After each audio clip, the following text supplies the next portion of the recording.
কিন্তু এই রমজান মাসে আমরা কিন্তু মিথ্যা থেকে আমাদের বাঁচতে হবে, অশ্লীল কাজ, খারাপ কাজ থেকে আমাদের বাঁচতে হবে, না হলে কিন্তু আমাদের এই রোজা পানাহার আল্লাহ কবুল করবেন না।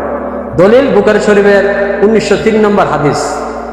রাসূল সাল্লাল্লাহু আলাইহি সাল্লাম বলেন, তোমরা যারা রোজা রাখো মিথ্যা ছেড়ে দাও, খারাপ কাজ ছেড়ে দাও, তাহলে তোমাদের রোজাকে রব্বুল আলামিন কবুল করে নেবেন। চিৎকার মেরে বলেন সুবহানাল্লাহ।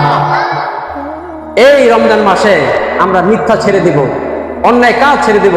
এই মাস থেকে আমাদের তওবা করতে হবে, আমরা জীবনে আর কোনোদিন গুনাহ কাজ করব না এবং ইবাদত ধরেছি আর ছাড়বো না। এই জন্য এই রমজান মাসের বরকত, এই রমজান মাস হচ্ছে মাগফিরাতের মাস, এই রমজান মাস হচ্ছে নাজাতের মাস, এই রমজান মাসটা হচ্ছে একজন গুনাহগার বান্দার গুনাহকে মাফ করে তাকে নিষ্পাপ বানানোর একটা মাস। চিৎকার মেরে বলেন সুবহানাল্লাহ। এই মাসটা খুব বরকতময় একটা মাস। আমার ভাইরা বন্ধু,